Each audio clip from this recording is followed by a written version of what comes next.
Tēnā rā tātou ngauri, o tō tātou tupuna taranaki e tūnei, koia rā te pau ere ngā waka, te pau ere ngā iwi, te pau ere ngā tangata, te pau ere ngā kaupapa. Koe anō, te pau here ngā mate huri rauna I aia, tatu atu rā ki ngā mate o te motu. Nō reira, koutou ngauri, harama e rarau, ki tēnei wānanga, I te pōnei, māua ko taku tuahine a Liana, ka waka takoto I ngā kōrero e pāna ki tō tātou tupuna maunga. Nō reira mihi ana ki a koutou, nō reira ka tiki nātu tētahi karakia mo tō tātou pō. Nō reira, waka auratia te pā te marae nei kia piri, kia piri, kia tuka, kia tuka. Ngā tāngata ngā wāhine me ngā tamariki nei kia piri, kia piri, kia tuka, kia tuka. Kei mā tiki tike, kei mā rangaranga e anga e rarau kia papatu anuku e takoto nei. Paua ki runga, paua ki raro, paua ki tā more more nui. No papa, tēnā tawitu pau kātū. Ki eiru, ki hei ngārue. He manawa u, he manawa piri, he manawa toka. Tēnei uki tō manawa ka pau tai ki te ānoho. Tō manawa, he manawa ora, he ora.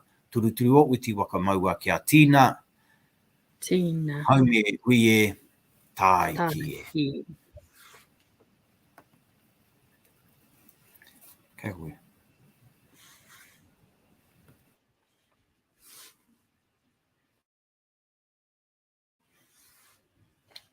Got the presentation, Mata? Ka pai. Tēnā koutou I te whānau. Me I ana kia koe Jamie, te tungane I whakatuwhera tō tātou nei wānanga hui a te pōnei. If we can just go to the next slide, please, and we'll just take you over an update overview. So we delivered a similar kōrero on Tuesday night for those that were available on Tuesday night. What we are doing is we've been in Maunga negotiations for some years now, 6 years I think it is, Jamie. And so we're getting close to initialing an agreement, which means that agreement will then be made public and come out to our whānau to vote on. So the purpose of our kōrero tonight is to give you an update on where we've got to with Maunga negotiations. Ahead of an initialing of an agreement. So we're going to go through some of the background, how we got to where we are right now, a bit of a historical overview in terms of the alienation of our tupuna, look at the negotiation process, really the baseline from which we entered into negotiations, and then we're going to talk about Hekawa Tupua, the negotiations framework, and an overview of the redress that we've managed to negotiate so far. And then we'll, of course, look at what the next steps are and open it up for pārtai.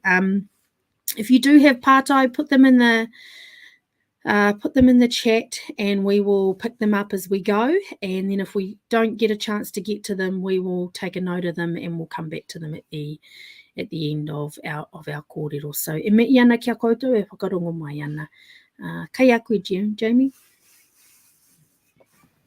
Ka pai. Kia ora tātou. So just sort of some background here. The context around each of the individual historic treaty settlement agreements that were entered into by the 8 iwi had a provision which basically said that once all iwi had settled their historic claims, that we would come together collectively to negotiate redress in relation to Taranaki Maunga. And so that's the process that we embarked on some years ago in the back end of 2016, where each of the iwi agreed to come together to appoint a negotiating team to advance this particular kaupapa collectively. In doing so, what has guided us in terms of the negotiations team, but collectively as ngā iwi o Taranaki, have been a set of these kaupapa or guiding principles, really recognising, the mana motuhake of each of the individual iwi, through the course of negotiations, and we'll talk a little bit about this in terms of the detail. Te tirohanga roa is always something that's important, sort of looking forward, but also ensuring that we future-proof arrangements. Mahitahi and kotahitanga, of course, has been both a challenge and an opportunity for us, but pleasingly, if there was any one or anything to bring us together as iwi of Taranaki. It has been our tupuna Maunga. And then through the process in terms of how we have engaged with each other as iwi, but also with the Crown, identifying, giving life to principles such as reciprocity and, of course, this concept of good faith and being very transparent with the Crown, but more importantly with you as our uri of Taranaki. And so tonight is really an opportunity to give you greater sort of detail around the arrangements, recognising that we've had a number of hui over the years. So if we go to the next slide.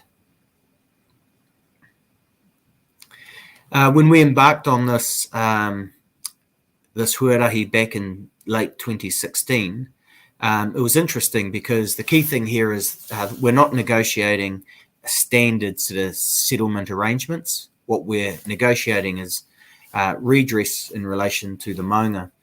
But when we commenced the negotiations, the Crown sort of brought 5 parameters to the table, which are detailed on the slide. So one was that the National Parks regime and the Act would continue to apply, not only to our Maunga, but also Tongariro and Wanganui.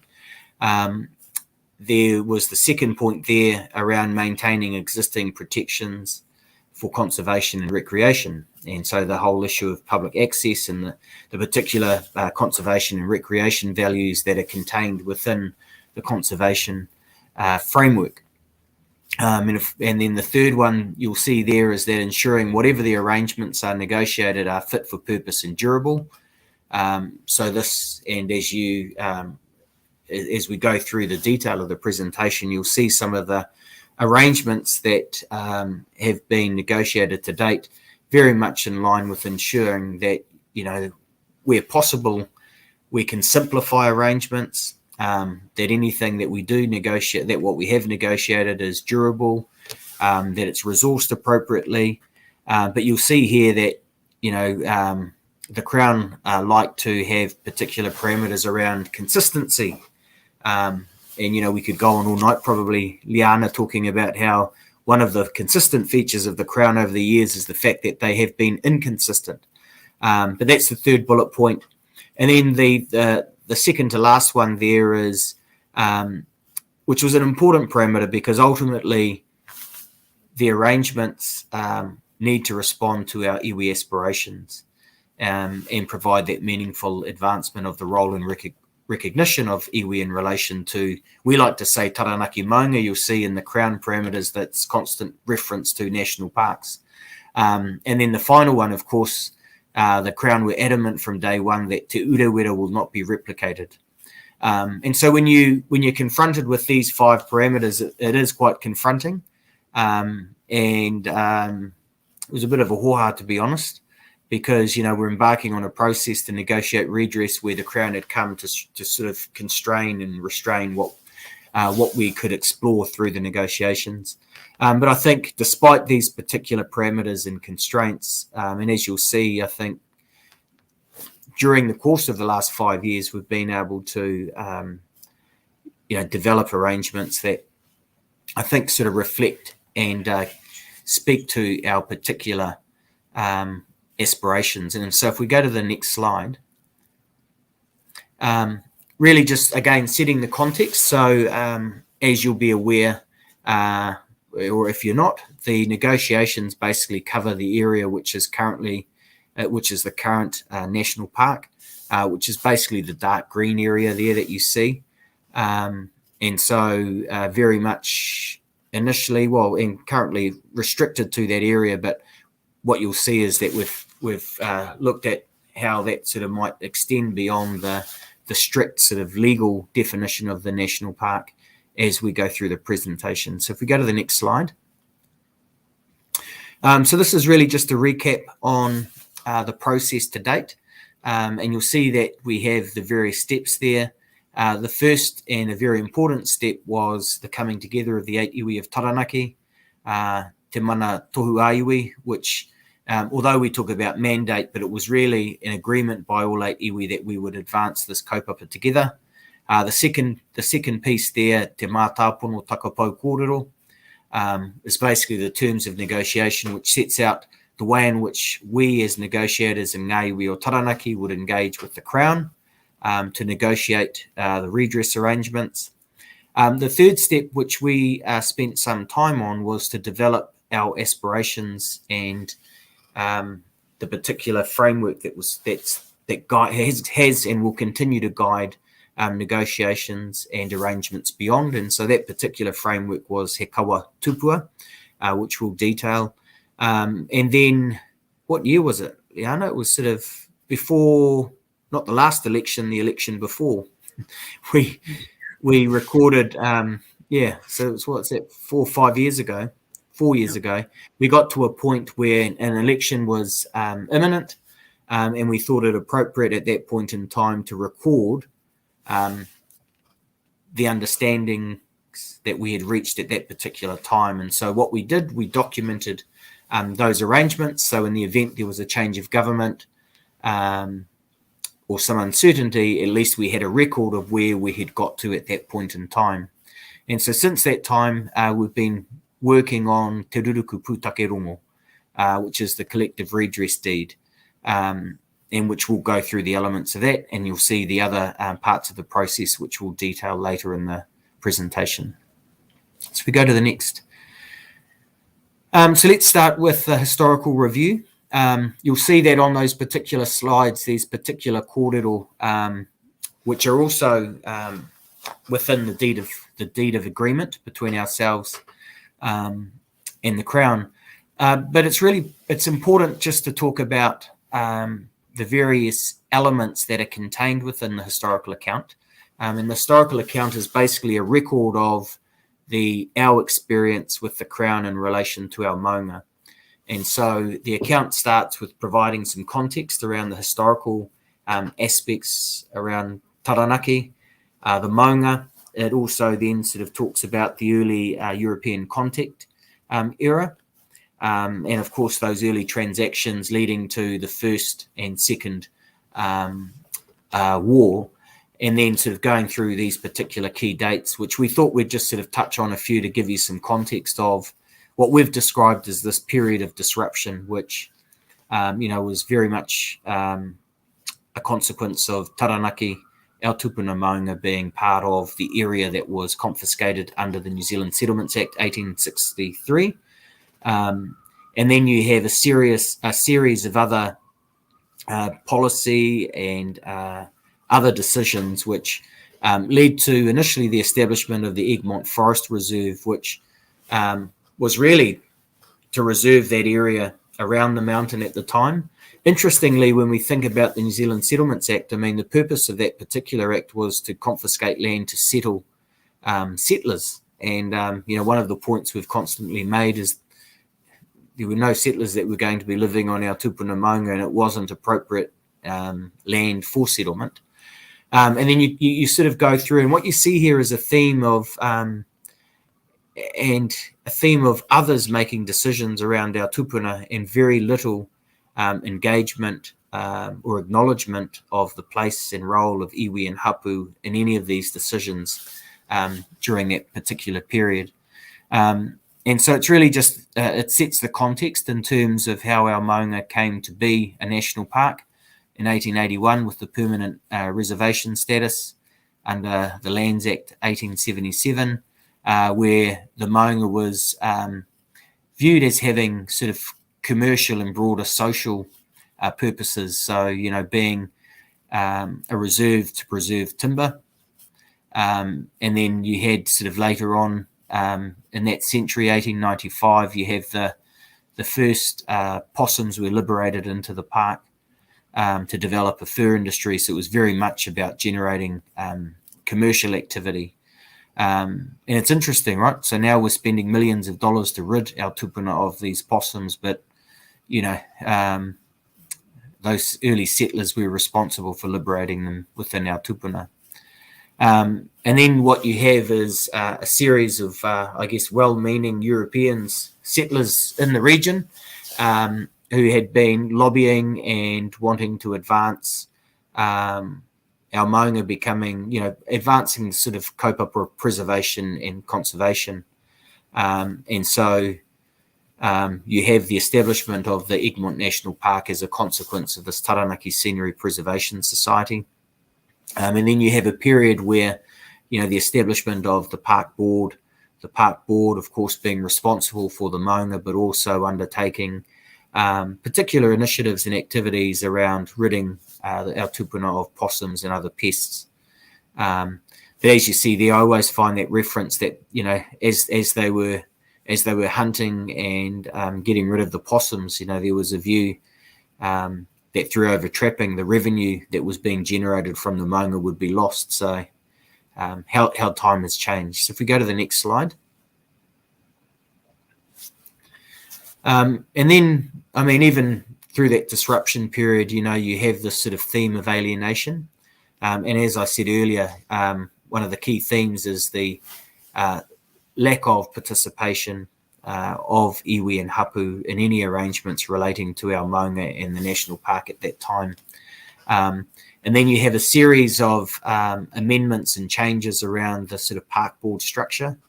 And the park board structure, it did change around having multiple sort of boards for the maunga to having one park board. And then you have this sort of emergence of a number of these recreational groups and clubs which established themselves on the maunga. And then leading into the 1930s, the advent of tourism. But when you look through this particular period, the sort of late 1800s and the early 1900s, one of the key things you see is that many of our names, our tupuna names upon the maunga, are actually removed, and new names are being placed by individuals and particular leaders from these recreational groups and clubs. And you see that if you were to look at a map, early maps of our maunga and the particular sites compared to, a map from the 1950s, it's almost like, all of our names being erased and being replaced with foreign names. And then you basically have a period where I think people have come to realise that introducing various ungulates such as goats and possums and the like into the maunga were causing harm to the biodiversity, and so you have a period of heightened awareness and activity to rid pests from the maunga. In the 1950s, you have another National Parks Amendment Act which changes the park board structure, and so the historical account goes into some detail around what those changes are. But what you have during that period of the 1900s right through to what you see there in 1977 is a number of petitions and a number of our tupuna voicing their concerns around our tupuna maunga and various arrangements upon the maunga. And then you have, the Taranaki Māori Trust Board leading a lot of that activity, which ultimately culminated in the Trust Board having one representative on the park board at that time. Interestingly, there was a big push from the Trust Board around compensation, and this was in the millions back in the 1970s, and also sort of greater representation and decision making. And if you go and you sort of read through some of that detail in the historical account, what you realise is the political climate at that time was such where it was very challenging for our tupuna on the board. You then have the Mount Egmont Vesting Act in 1978. So the historical account details that particular process. I think as we discussed on Tuesday, it caused a lot of hurt and mamai because, that's when certain agreements had been reached with the Crown at that time where the maunga was returned to Ngāuri or Taranaki and then gifted back to the Crown as a gesture of love to the nation. And so, that caused a lot of angst, a lot of mamai. And so there are, we detail that in the historical account, and there's particular provisions within the deed and the legislation that will repeal the Mount Egmont Vesting Act. And then, of course, 1986, the dual naming of the maunga, Taranaki and Egmont, both being official names for the maunga. And I don't know, you get access to newspaper articles these days online. If you start to Google that period in 1986 around the dual naming, just crazy, the level of fear and racism that was going on at that period. And that's really important, because when we look at 1986 to where we are today, I think we have come a long way, but we recognise there's still further to go. And then you have the establishment of the Department of Conservation in 1987, and of course that led to a whole lot of conservation law reform, a whole lot of changes in the park board structure and the like, and then sort of set a particular framework and hierarchy around conservation policy and regulation. Liana? Kia ora, Jamie. So leading on from the alienation and the historical kind of context for the alienation of our tupuna, if we move to the next slide, what we want to talk about now is the negotiation framework that we have based all of the redress that we've negotiated in this space on. So he kaua tupua, Jamie talked about that earlier on, and essentially we wanted to bring our taranaki reo into these negotiations as well. So where we're referring to our own karakia, our own whakataukitanga kōrero, we're trying to bring that in to the negotiations. So within he kaua tupua, that's the framework for our negotiations, where there are essentially two po. So the first is ko te mana o ngā maunga, which is about recognising, promoting, protecting the health and well-being of our tupuna and their status as tupuna as opposed to geographical features. And then the second po within the framework is ko te mana o te kāhui. And really that's about the reconnection or recognising the relationship that we have as uri of our tupuna. So within this framework, those two po really have guided us in terms of where each of the redress kind of mechanisms that we've negotiated fit under. So we'll talk through some of it shortly, but essentially anything relating to our tupuna, their well-being, their recognition as legal persons will be dealt with under ko te mana o ngā maunga, and anything that deals with our engagement with our tupuna, our reconnection, our involvement in decision making over what happens in within the national park sits under ko te mana o te kāhui. So we'll take you through some of those now. So if we head on to ko te mana o ngā maunga, and I think that sort of says what it is there in that slide. But the first part of the first thing that we negotiated, and Jamie referred to it in the historical background slides, was the repeal of the Mount Egmont Vesting Act. So that act essentially set out and transacted the gift and then gift back, the giving back of taranaki to our people and then regifting it back to the nation. So that piece of legislation will be repealed. And repealing it means that it just doesn't exist anymore. And while some may say, it doesn't really matter now if we're changing the arrangements, I guess because of the mamai and hurt that process caused, that it's a significant gesture to repeal that legislation. So what we've created is establishment of a legal person. So you might be familiar with Te Awa Tupua, with the Wanganui River, and also Te Uruwera, which Ngai Tūhoe negotiated.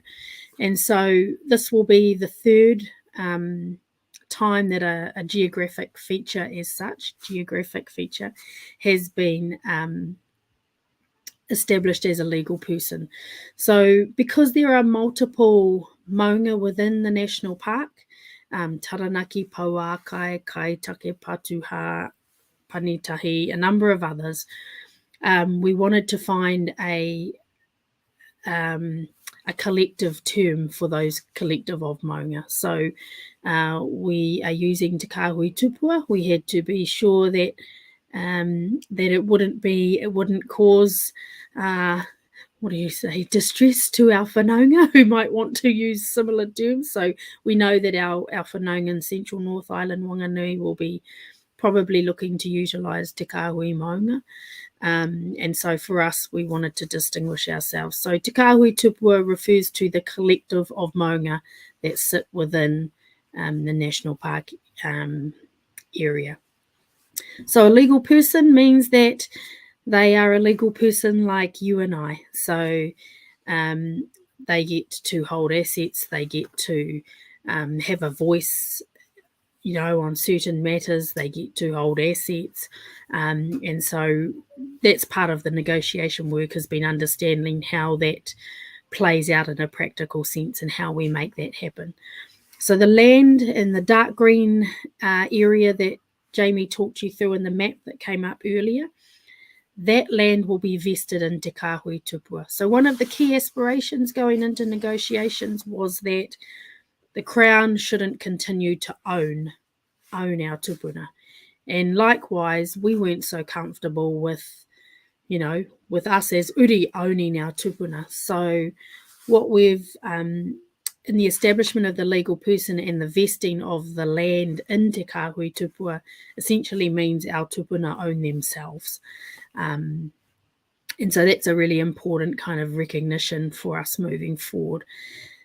There will also be certain minerals within the national park that's vested in Te Kāhui Tupua. So Te Kāhui Tupua will own certain minerals that can be found within the boundaries of the national park. So we were trying to recall off the top of our heads on Tuesday the list of them, but I think there's kokowai, there's andesite, taranaki andesite, onewa pakohe. So there's a list of minerals that all of those will be vested in Kāhui Tupua. So Kāhui Tupua will own those minerals as opposed to the Crown or anybody else. Another feature of the arrangements is that currently, if you find a taonga, say, on private land, that taonga goes through a process through the Māori Land Court to establish who the interim custodian is, and then who eventually owns that taonga. And so within these arrangements, if a taonga is found within Te Kāhui Tupua and the lands of Te Kāhui Tupua, then the custodianship of that taonga, or the interim custodianship, will automatically transfer to our tupuna, to Te Kāhui Tupua. And then there'll be a process that will still be followed through the Māori Land Court. But again, that's just establishing our tupuna as their own people and with their own mana over taonga that are found within them, I guess. And the last point on the slide is, and I mentioned it earlier, is around the ability for the legal personality to own assets. So, for example, you and I as legal people, we can have cash, we can open bank accounts, we can own lands, we can, have other assets, we can own shares in companies, for example. And so one of the things that we've negotiated is that should apply also to our tupuna maunga. So the arrangements that we've negotiated and, trying to make that work in terms of how do our maunga own and manage assets. And really we hadn't thought it when we first went into negotiations. We hadn't really considered assets, but then it became obvious that actually people could bequeath cash or land or a taonga to our maunga through their wills, for example, or philanthropic entities could, donate putia or distribute putia to our maunga for their health and well-being. And so it became obvious to us that we needed a mechanism for that. So essentially, that's those are some of the arrangements that we've been negotiating. And I guess if we go to the next slide, really around Te Kāhui Tupua, so you can see that name in bold at the top. That's again is the collective term for all of the tupuna maunga that sit within the bounds of the existing national park. Two really key things that we got across the line was that currently the park is known as Egmont National Park. So that name will be removed and the official name will be Te Papakura o Taranaki. There won't be a reo Pākehā descriptor. So it won't be Te Papakura o Taranaki National Park. It will simply be Te Papakura. And Te Papa obviously referring to the land, to the place, and then Kura being our kupu for a highly prized or highly valued, treasured place, and then obviously Taranaki anchors it here in Aotearoa. So Te Papakura o Taranaki, first time through negotiations where we haven't had to, where a national park hasn't had to have a reo Pākehā descriptor alongside it. And likewise with our maunga. So currently, Jamie talked through the historical kōrero about the renaming that happened back in 1986, where it was renamed Mount Egmont / Mount Taranaki. So you could use either. And what will happen going forward is the name of our tupuna will be Taranaki Maunga. So there won't be an English reo Pākehā descriptor. There won't be any / names. It will simply be Taranaki Maunga. And again, that's the first time that a geographic feature has been a reo Māori only name without a reo Pākehā descriptor to go alongside it. So those are really key things. And then within here, sorry, if we can just go back to that slide, just recapping on some of the other tupuna maunga. So we're going to re-establish the names. We're correcting some of them with macrons. So Pauakai, Patuha, Kaitaki, Panitahi will be there. Phantom's Peak will be no more. And then also there are some key geographic or some key sites within the maunga that will have their ingoa Māori re-established or put back. So Mangoraukawa, Lake Dive, Te Rere o Tahurangi, which is Bells Falls. Te Ahu Kawakawa, that's just down below, where that swampland is below the Tarns. And Te Tahuna o Tūtawa, Warwick's Castle, it's known as now. Some people have asked why only those names, why aren't there, others? And essentially this isn't the only process for changing names. So when we had our time frame set out for us by the Geographic Board to put forward our name change proposals, some iwi and hapu weren't quite ready to provide those and put those forward. So there's still an opportunity to change names through the Geographic Board process, but these are the names that will get be changed through this redress process. I think that just the last point on that is there are a number of waterways that couldn't have their names changed or corrected through the iwi settlements, and that was because they started in the national park. And so a number of waterways will have their ingoa Māori reinstated. And so those really are the name changes. All right, kia ora. We'll head to the next slide and I'll and pass over to you, perhaps, Jamie. Ka pai. And so continuing the redress relating to Te Mana o Ngā Maunga, one of the key elements here, so if we think about some of our broader aspirations, so one was how would these redress arrangements enhance whakamana tō tātou reo? And so you've seen that in terms of the naming conventions that, we're very direct with the Crown that ko te reo Māori, te reo o tēnei whenua, and gone are the days where we need dual names. He mana tō tātou reo Māori. And I better put a plug in because I don't know, whānau, like today, this morning we had a dawn ceremony where we renamed Māori television, where it's now known as Whakaata Māori. And of course, Whakaata talking about a reflection, a mirror. And so really sort of how that name of Whakaata Māori sort of is evolving what we do as an organisation. And so I touch on that because, you know, today, from where we were in 1986, you know, things have come a long way. There's more to do, but I think, you know, it's another step forward for us. But when thinking about Te Mana o Ngā Maunga, we think about those particular values which speak to our maunga. And so we have a set of maunga values, which we've called Ngā Pautupua, and we'll go through those. Part of the arrangements is that we have what is called a status statement. And the status statement really sort of describes te kahui tupua.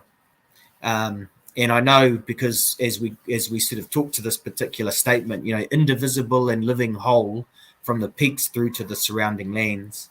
And so in simple terms, what we're saying is that te kahui tupua and what makes up te kahui tupua basically starts from the particular peaks of the maunga that we saw in the previous slide, and actually sort of incorporates all of those peaks and the surrounding lands as a whole.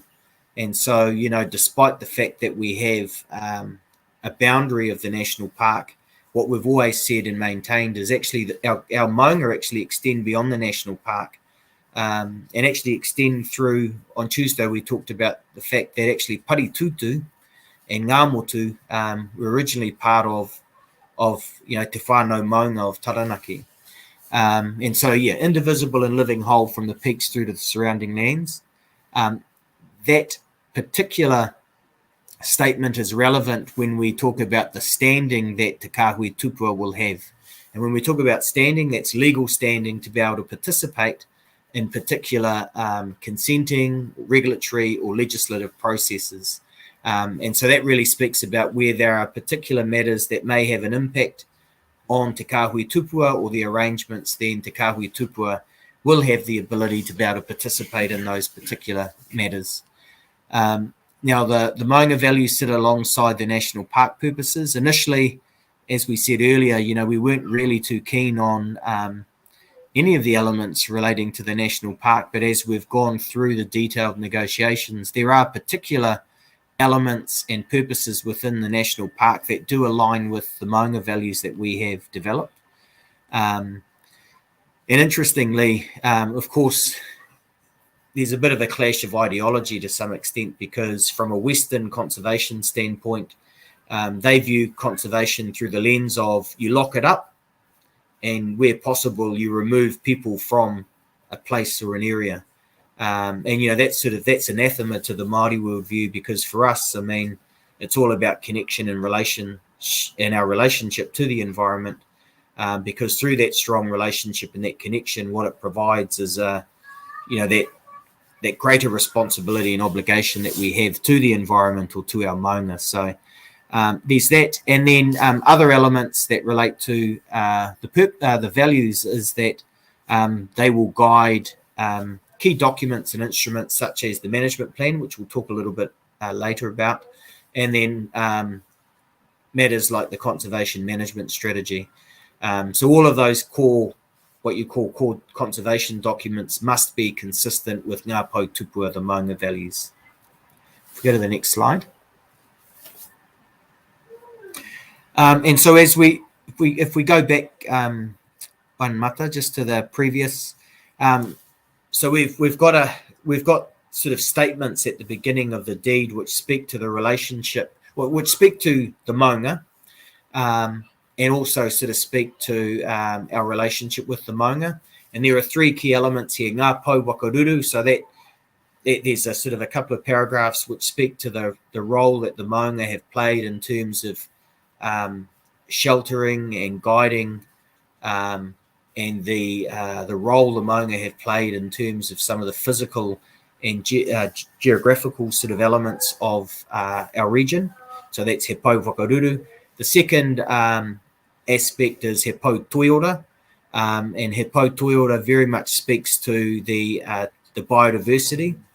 So the waterways, the biodiversity, the flora and fauna, and all of those sort of natural features and elements of the Maunga. And then the sort of third kōrero is he pau kura, he pau wānanga, he pau kōrero, which describes the way in which the Maunga have shaped our identity, have shaped our language, have shaped our tikanga in terms of, the metaphors, the symbolisms, the all of those elements that, we draw inspiration from the Maunga and our natural world and environment, as part of who we are as Uri of Taranaki. So we go to the next slide. And then we'll kick off with Ngā Pau Tupua.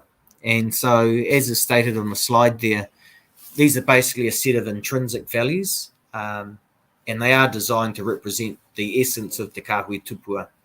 And they also reflect us, ngā iwi o Taranaki, in all of these sort of elements as well. And when looking to develop Ngā Pau Tupua, we've drawn on our whakawai, our wakataukitanga kōrero.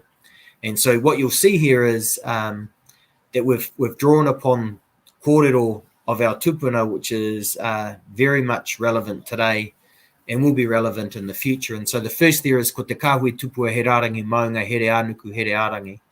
Te kāhui tupua, the mountain range binding heaven and earth. But what that really sort of speaks to is that status statement.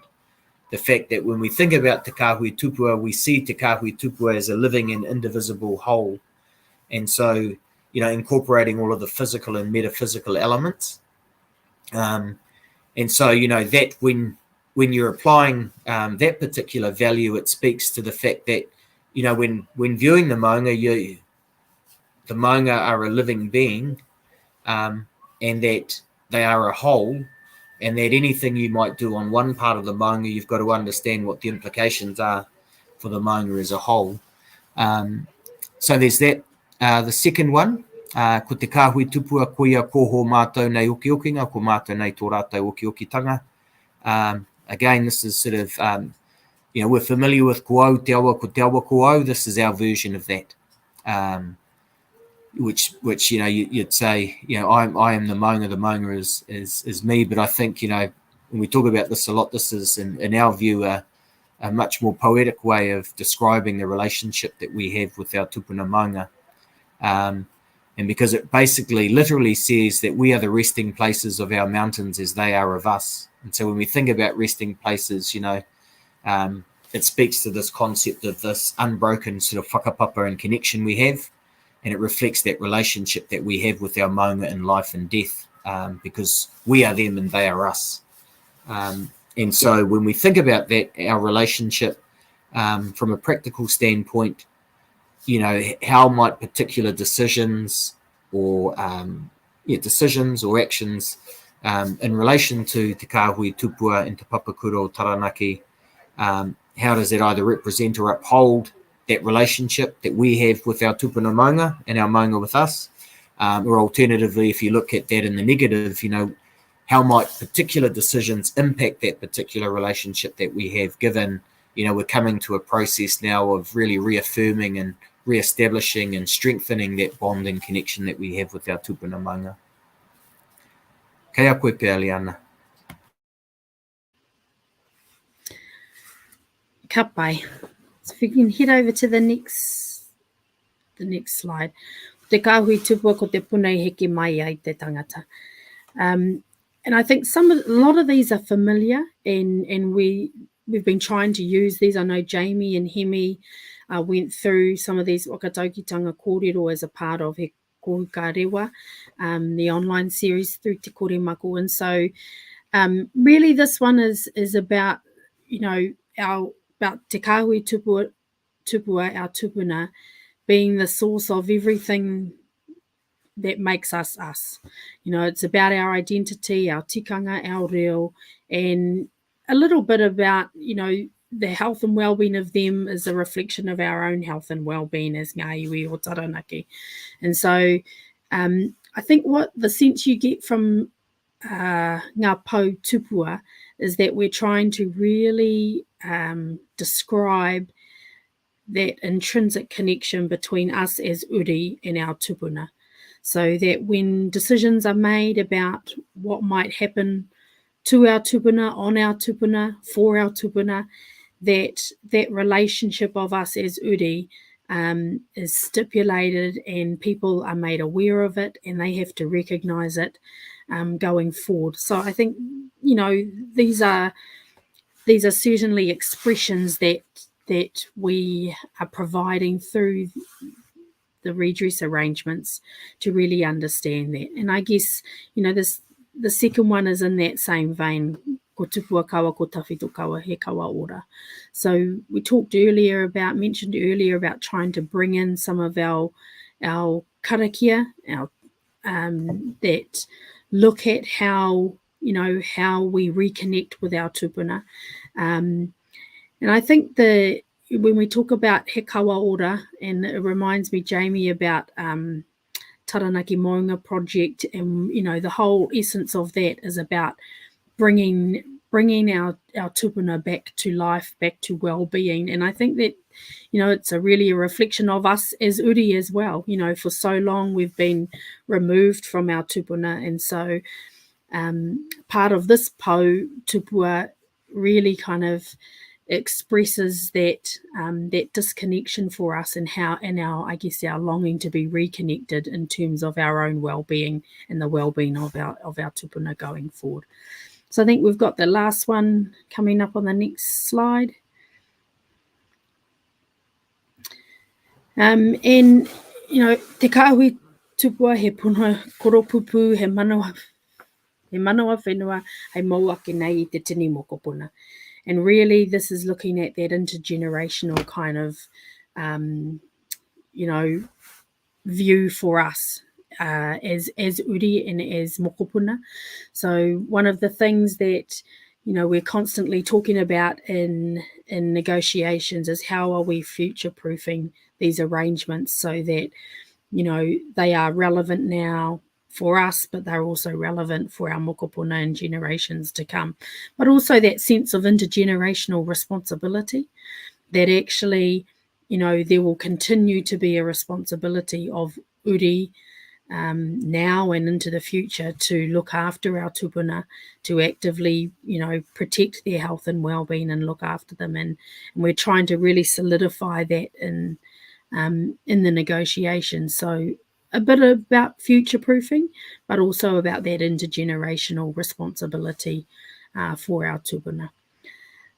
So I think now, if we go into the next slide, we're going to move into the next section. But I just see your partai there, Ali, about downloading the PowerPoint. We haven't made these PowerPoint presentations available just yet, because technically we're in confidential negotiations, and so we're not sharing the PowerPoints as such. But once we get to an initialing point, there will be written material that will go out to all of our uri, and we'll talk about that coming up. I think I just might say on that point about confidentiality, as we've always, throughout negotiations, those familiar with treaty settlements, you know, things in negotiations are confidential until, you know, you sign an agreement.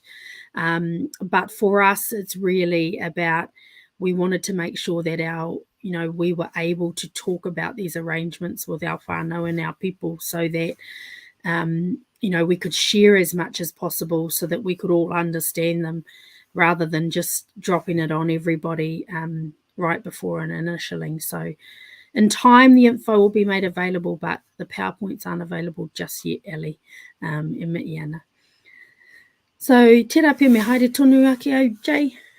Te aronga ki te mano o te kāhui. So, talked earlier about the framework, he kawa tupua, and we've got, within that, we've got te mano o ngā maunga and te mano o te kāhui. So, talked about the things relating to our tupuna and their legal status, and now we're sort of talking about how our relationship as uri, how we're reconnected into some of the decision making over our tupuna.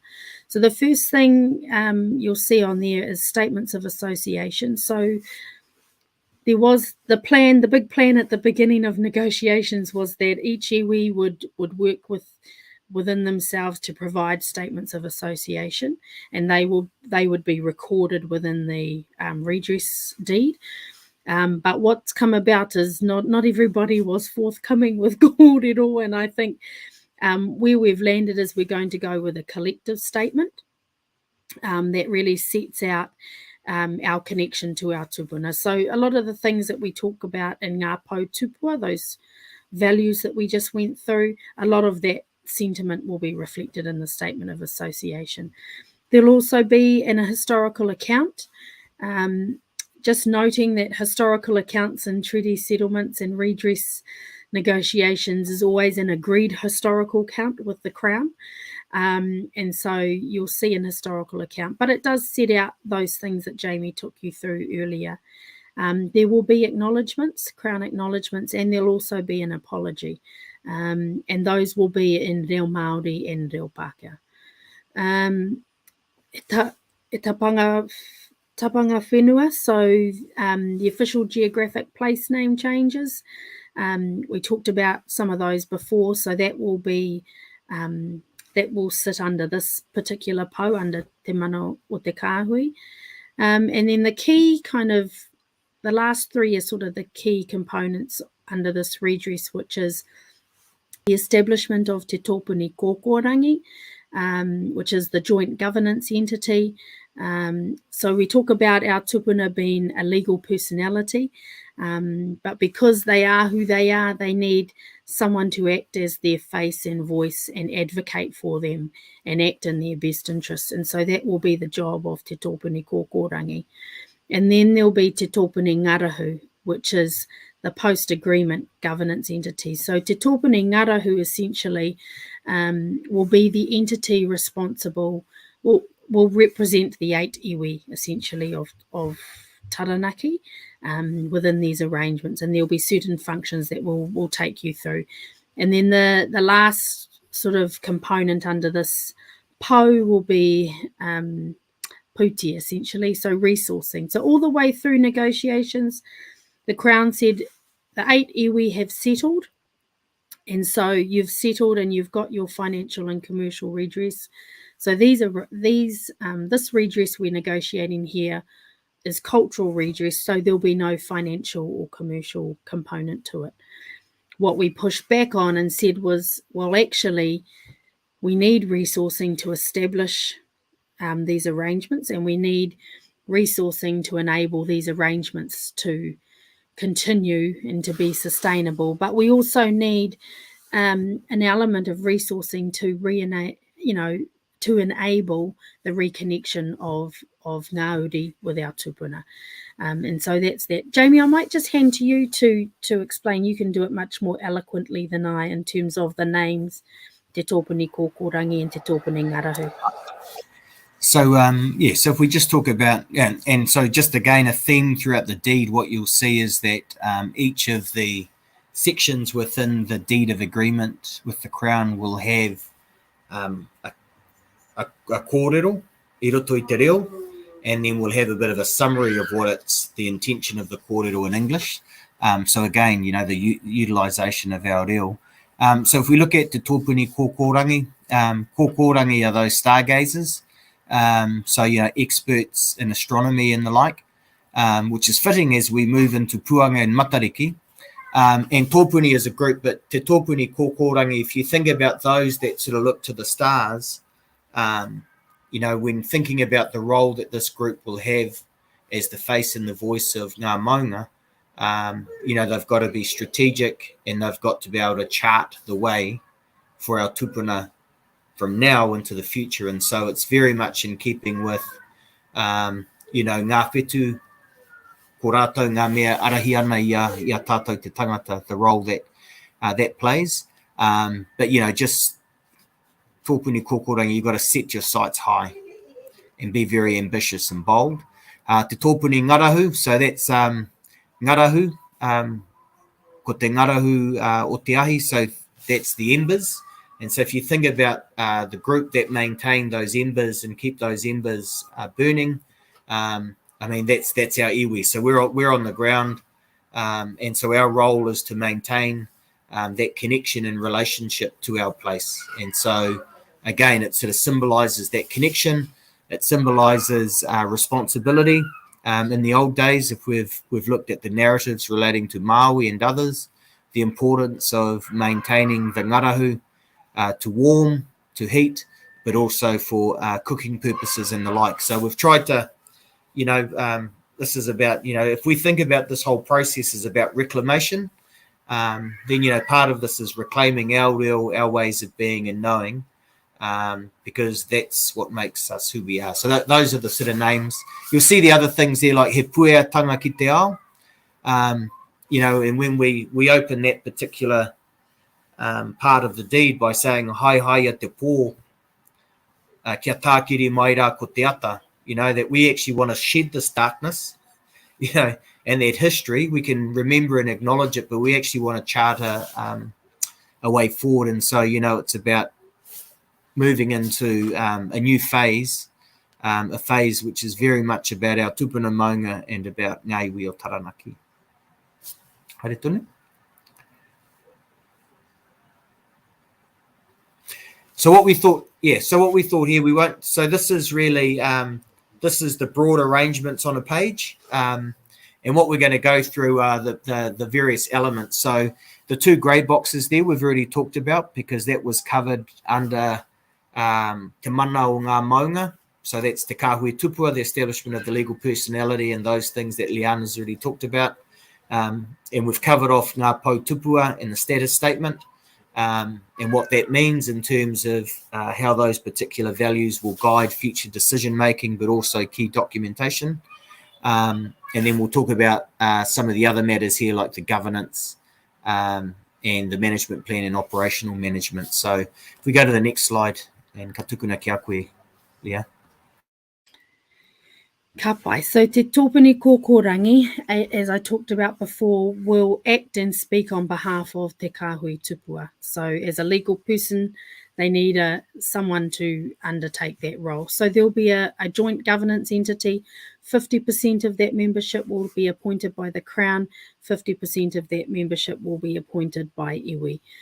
So they have really clear functions to uphold and promote ngā pou tupua, the Maunga values, the principles of the National Parks Act, which aren't too dissimilar from our own values in terms of, kaitiakitanga, I guess, and conservation and looking after our places.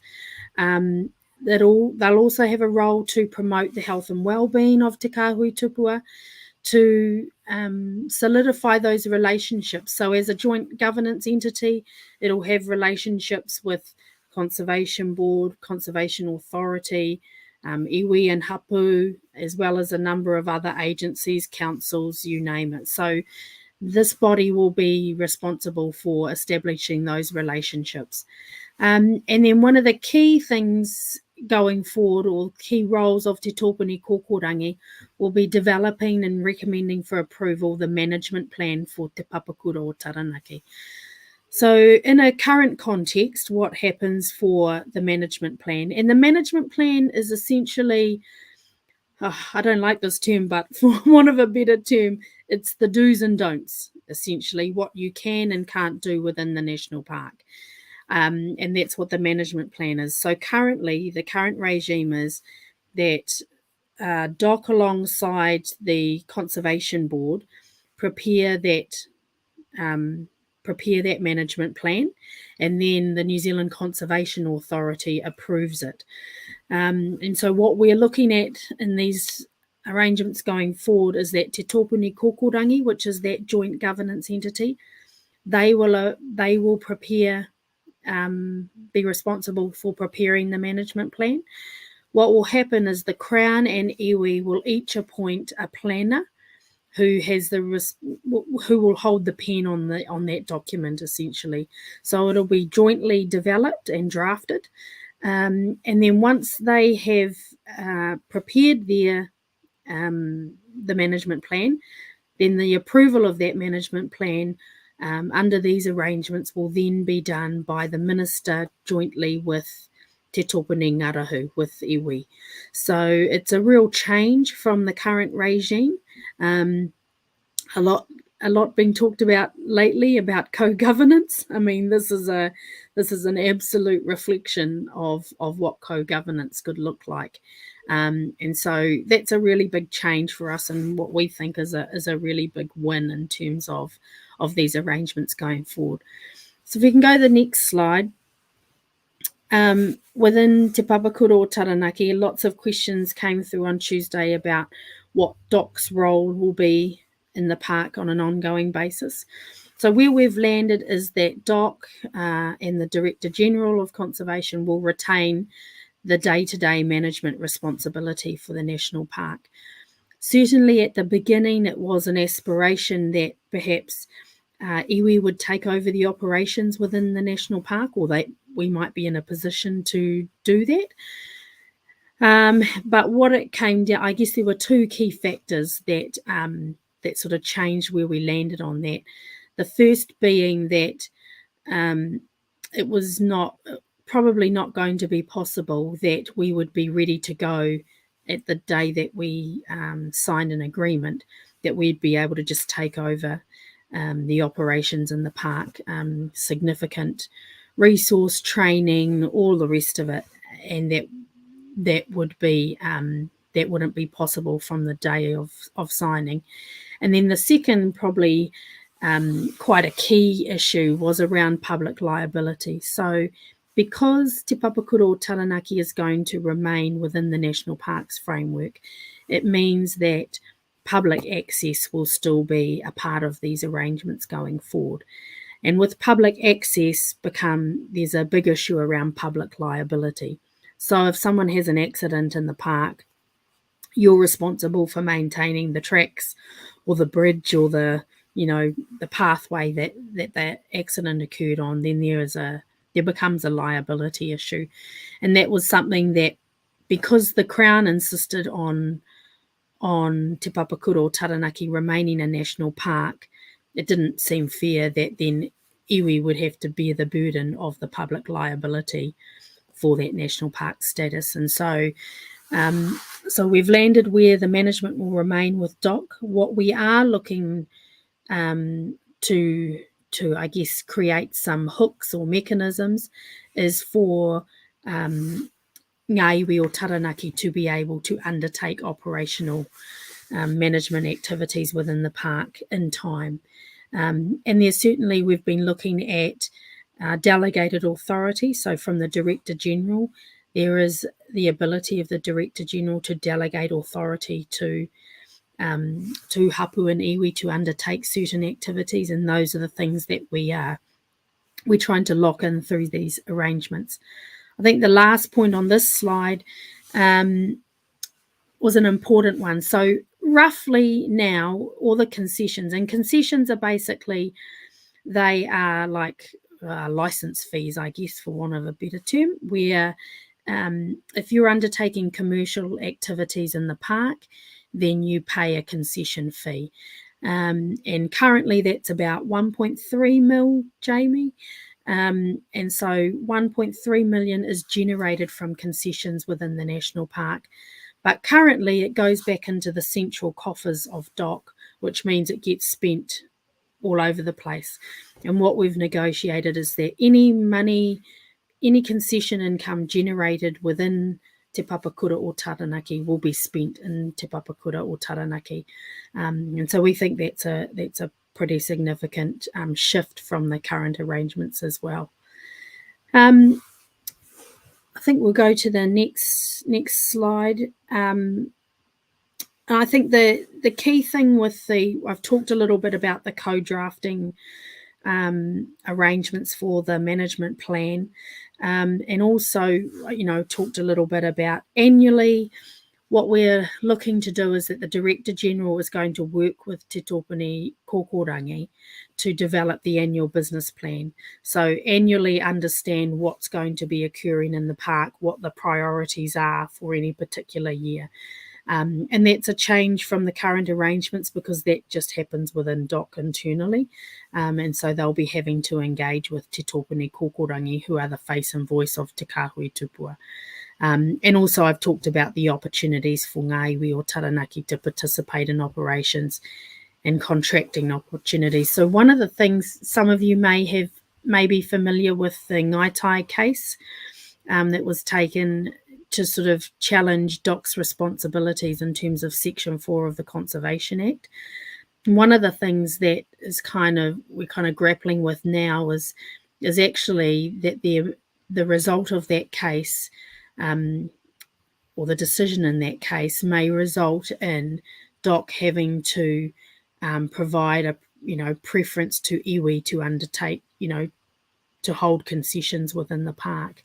And so we're sort of navigating some of those issues and working through those now. But it's really a watch this space in terms of that mahi. But kei a koe, Jamie, for the next slide. Pai. So kua huri tātou ki te tōpuni ngarau. So as was explained earlier, this is basically the collective body of ngā iwi o Taranaki. It will be made up of the 8 runanga or 8 iwi entities that you see there in black. And one of the so coming together, it will be a trust, and it has that primary responsibility to hold any assets that Te Tōpuni Ngarahu will receive, which will be the resourcing to enable Te Tōpuni Ngarahu to discharge its duties and responsibilities of these arrangements, and be responsible for undertaking the statutory functions. And so, as Liana indicated earlier, appointing members to Te Tōpuni Kōkorangi, and also holding the pen and developing the management plan. And there's a number of other engagements that this group will have throughout the arrangements. The important thing to note is that the discussions with the Crown to date have been who will ultimately be the beneficiaries of this trust, and how will particular members of the trust be appointed. The line we've taken is that given that this redress is a subset of the historical negotiations that have been undertaken by each of the 8 iwi, that the mandate and the appointment authority will lie with each of the individual runanga, and the individual runanga will have responsibilities back to their particular iwi membership. But in saying that, there will be core accountabilities for Te Tōpuni Ngarahu around having the 5-year plan, an annual plan, audited accounts, an annual report, and the holding of an annual general meeting, so that the work of the trust can be communicated, and there's an opportunity to sort of ask questions and look at what's being achieved by the trust over time. So Te Tōpuni Ngarahu, so that's our representative body. Haere tonu, mata. One of the key points in what we discussed in a bit more detail on Tuesday was that throughout these arrangements, it's really critical that although we have Te Tōpuni Ngarahu that will have particular statutory functions in relation to the arrangements that we've negotiated, it's critical, and something that we have ensured we have express provision for, is that the Section 4 obligations of the Conservation Act and the Department of Conservation will not be displaced by these arrangements. And so what that means is that there will be requirements and the ability for iwi and hapu at an individual level to be able to engage as they feel fit in not only the arrangements but also any other matters relating to Te Kāhui Tupua and Te Papakura o Taranaki. And so whether that be at a particular sort of level of, the process around concessions or particular activities within Te Papakura and Te Kāhui Tupua. And just the key thing here is, despite us having, we're working together collectively, one of the principles when we embarked on this process was mana motuhaketanga. And so kei tēnā apu, kei tēnā iwi, tōnā ke mana, e pāna ki tō tātou tupuna. So, and we think that's really important. And, it's really about ensuring that we have an inclusive approach and that we enable and provide for individually we in hapu to participate in arrangements where they might want to participate. Hare tunu mata.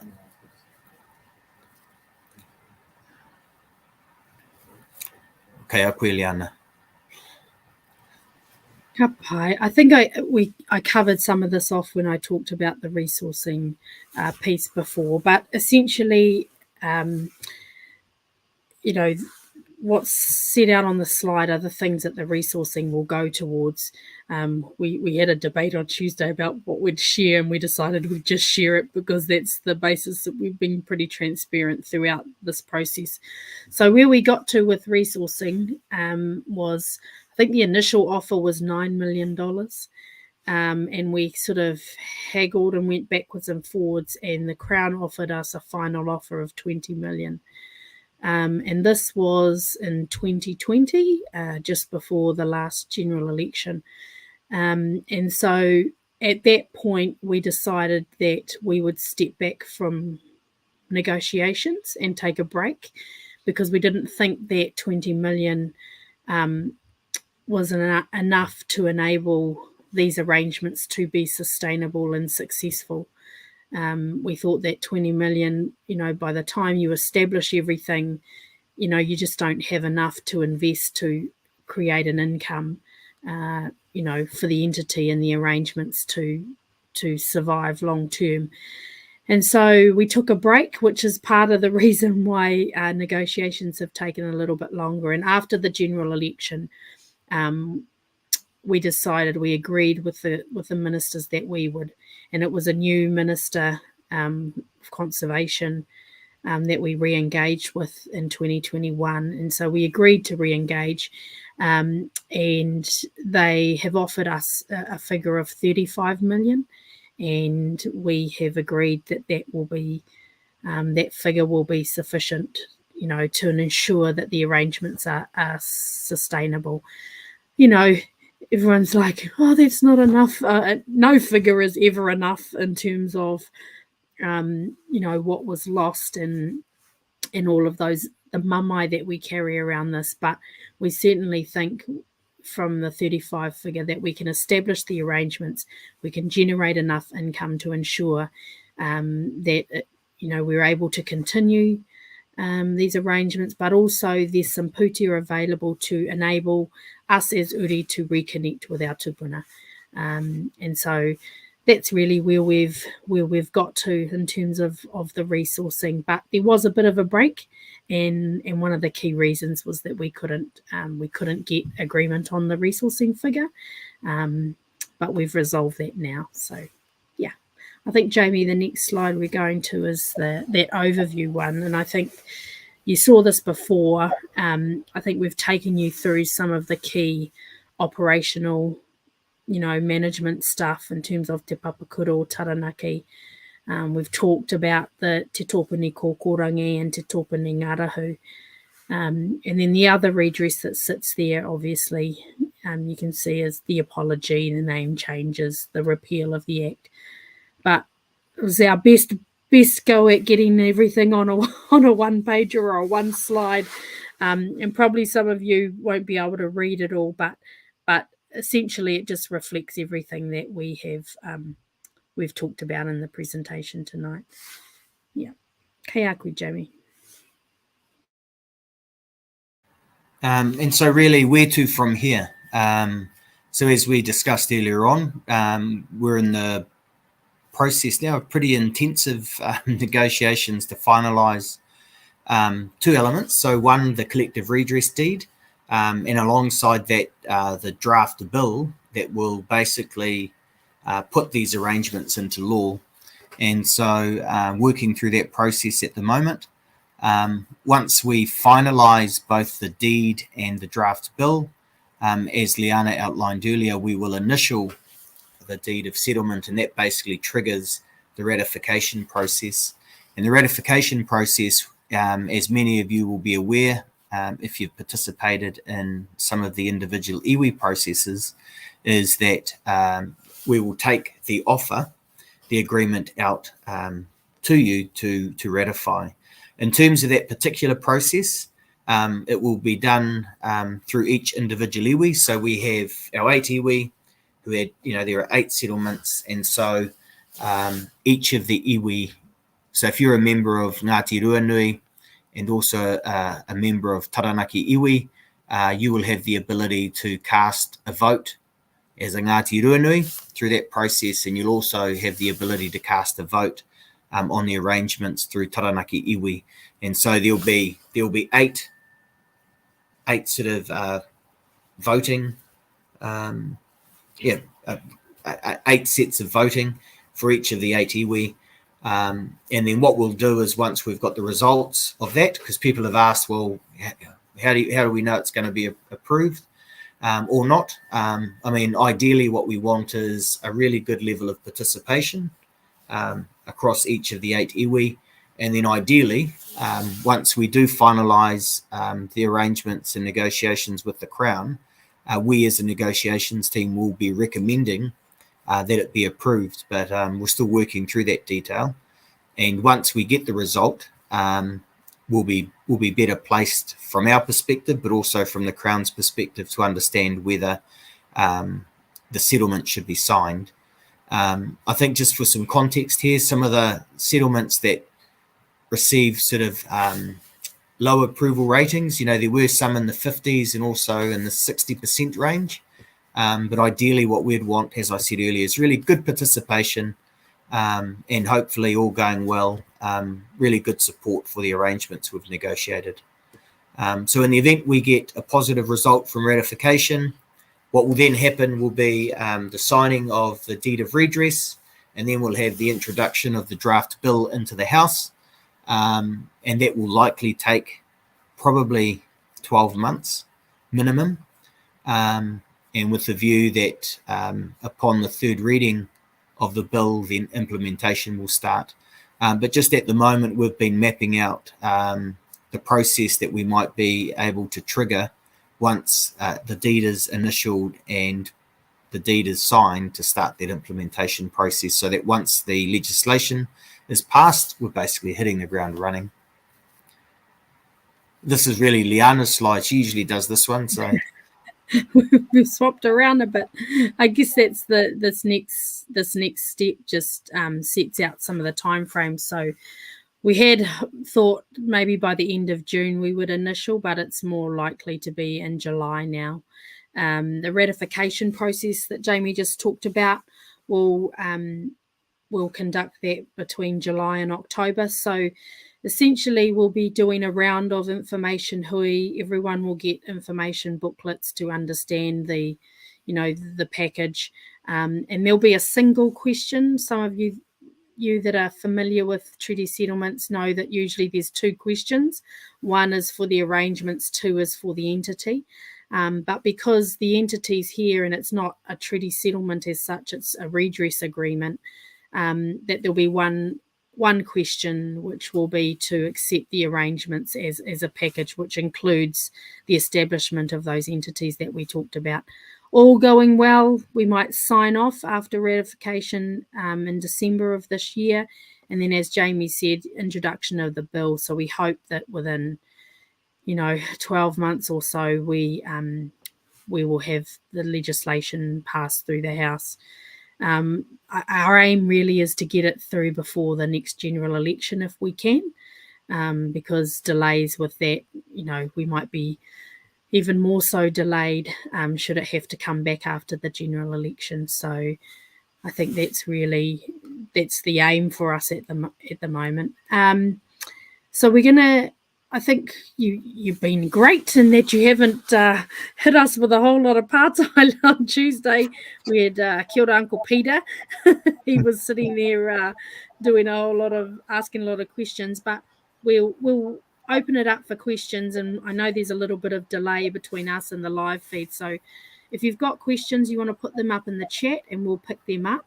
But in the meantime, we've got a little ad break because, our iwi have been on, have been involved in the COVID-19 response. And so really it's just a reminder in terms of being COVID and winter prepared, in terms of the influx of flu and things, that we reached out to our, just a reminder to reach out to our iwi hauora providers for tautoko should you need it, and also looking after each other, but the importance of vaccinations going forward, and regardless of what they are. So we'll have our little ad break, hopefully give you enough time to write any questions if you've got any. Kia ora mata.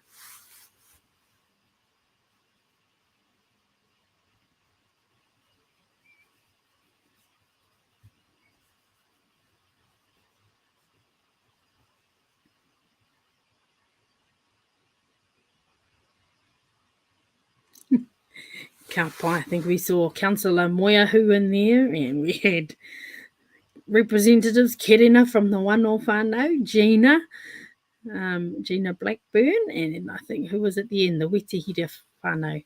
So doesn't look like there's any questions, so that's good for Jamie and I. We get off lightly tonight, Jay. Well, ki te kore e pātai, hoi te anora mehe mea he wakaro e pātai rānei a koutou. A tērā wiki a te wiki e heke mai nei, tukuna mai rā he rā kōrero ki tō iwi, ana mā rātou e tuku mai kia māua, kia mātou. So if there's any particular comments or questions that you might have post our kōrero tonight, pass those on to any of our iwi, and they'll make contact with us. And so, or if you do have our details, feel free to reach out to Liana, myself, or Hemi, and we'd be happy to have a kōrero. I think one of the sort of areas or a pātai that was at a kaupapa from Tuesday night related to mātauranga Māori and IP, and how our mātauranga relating to our maunga might be protected for the benefit of our maunga and ngaiwi o Taranaki. And so that was a really a great suggestion from Leone Pihama and Will Edwards. And so that's something that we will be exploring a bit further over the next couple of weeks. So that was, I think, just something in addition to what we covered off tonight. Koe no. Ka nui ngā kōrero o te pōnei, I toi au I te moenga I te whākaraka I te ata nei, no reira ka pai tēnei kia whakairi ake ngā kōrero I tēnei wā. Hoi no e mihi ana kia koutou, kua piri mai, kua tata mai ki tēnei wa kāturanga I te pōnei. Me te mihi anō hoki ki tō tātou taonga a te koremako o Taranaki. Ka mutu pēr ha koutou mai, mata, ngā mihi kia koe, manaki nei I a māua, me tō tātou kaupapa I te pōnei. Nō reira, ka tukuna tēnei karaki hei whakakapi tō tātou wānanga I te pōnei. Nō reira, unu ia te uru tapu nui kia wātea kia māmā te ngākau, te tinana te wairua I te ara takatū. Ko ia rā e rongo o kāri ake ki runga kia wātea, ai rā kua wātea, au, pai mārire.